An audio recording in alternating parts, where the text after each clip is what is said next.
Hey yo, salut tout le monde, c'est Dixor et aujourd'hui on se retrouve dans une nouvelle vidéo un peu spéciale dans laquelle on va parler micro. Alors une question qui m'a été posée environ 14 732 fois dans les commentaires de ma chaîne YouTube, eh bien vous l'aurez deviné, c'est quel est le micro que j'utilise. Donc du coup aujourd'hui dans cette petite vidéo on va parler de mon micro, à savoir le Blue Yeti.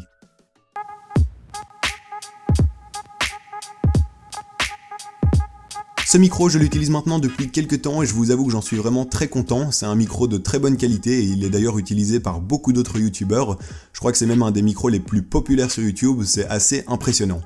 Alors première chose à savoir à propos de ce micro, eh bien c'est le fait que c'est un micro que l'on utilise en USB, donc on va tout simplement venir brancher le câble en mini USB sur le bas du microphone et on va ensuite aller brancher l'autre bout en USB sur notre ordinateur.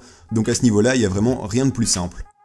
Ensuite sur la droite vous pouvez voir qu'on a ici une petite prise jack qui va vous permettre d'utiliser un casque si vous voulez écouter votre voix en direct. Ça peut être intéressant pour certaines personnes mais perso je vous avoue que j'utilise pas trop cette fonctionnalité. Et sinon vous avez au milieu un pas de vis qui vous permet de changer le pied si vous voulez utiliser un autre pied que celui d'origine. On passe maintenant à la face avant du micro, alors on a premièrement un bouton volume qui va tout simplement permettre de régler le volume du casque si vous en utilisez un, et juste au-dessus on a un bouton mute qui va clignoter lorsqu'il est activé. Ensuite, sur la face arrière, eh bien, on a deux boutons. Donc, premièrement, on a le bouton gain. Alors, le bouton gain, eh bien, il va tout simplement permettre de régler le gain, forcément. Donc, en gros, c'est là qu'on va régler la sensibilité, le volume de l'enregistrement. Et en dessous, vous avez un bouton pattern. Alors, le bouton pattern, il permet de choisir entre 4 modes différents d'enregistrement. Et ça, c'est plutôt balèze. Donc je vais vous mettre une petite image à l'écran qui va vous montrer en gros à quoi sert chaque mode du micro. Donc premièrement on a le mode stéréo va enregistrer de deux côtés du microphone et donc c'est plutôt adapté pour les gens qui font des instruments de musique comme de la guitare ou du violon, enfin je sais pas trop quoi.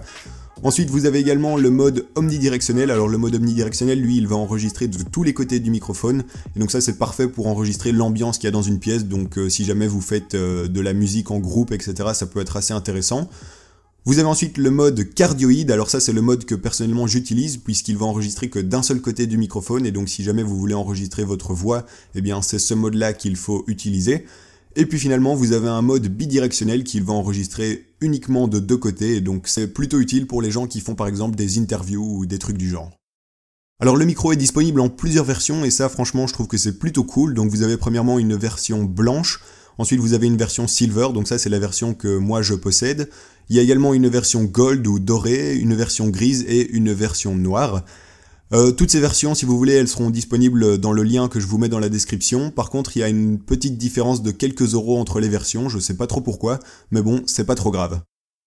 Alors petit conseil, si jamais vous enregistrez votre voix avec un microphone, que ce soit le Blue Yeti ou peu importe quel autre microphone, une chose assez importante c'est d'utiliser un filtre anti-pop, donc c'est une sorte de petit filtre qui va venir se poser entre votre voix et le microphone et qui va permettre en fait d'éliminer les sons parasites. Donc par exemple quand vous parlez, eh bien forcément vous respirez en même temps et quand vous respirez, eh bien vous allez un peu souffler sur le microphone et ça va créer des sons qui sont vraiment pas agréables à entendre et c'est donc à ça que sert le filtre anti-pop.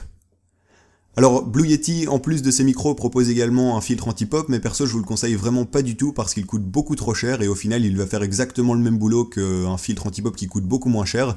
Donc si vous voulez je vous mettrai un lien dans la description qui vous emmènera vers différents filtres. Vous pourrez en trouver pour environ 10 €, donc franchement prenez celui qui vous semble bien vu qu'au final ils font à peu près tous la même chose. Et bien voilà, ça c'était pour la petite présentation de mon micro. Alors perso, je vous avoue que j'en suis très content, c'est vraiment un micro de bonne qualité et qui fait bien son taf. Alors c'est un micro qui tourne autour des 130-140 €, si vous voulez je mettrai un lien dans la description. C'est vrai que c'est pas un micro à 10 €, mais c'est pas un micro à 1000 € non plus, et franchement je trouve que vu la qualité, c'est plutôt un bon prix. Alors si vous voulez faire des vidéos de bonne qualité, que vous voulez du bon son, que vous êtes motivé, etc., eh bien franchement n'hésitez pas, c'est vraiment un bon micro, c'est une source sûre, comme je l'ai dit tout à l'heure, il y a vraiment beaucoup de youtubeurs qui l'utilisent. Et bien voilà, c'est à peu près tout pour cette vidéo, j'espère sincèrement que ça vous a plu. Vous êtes vraiment nombreux à me demander de faire ce genre de vidéo, donc j'en referai encore certainement dans le futur. Et puis les amis, moi je vous dis à la prochaine pour une prochaine vidéo. Allez, salut tout le monde, ciao ciao.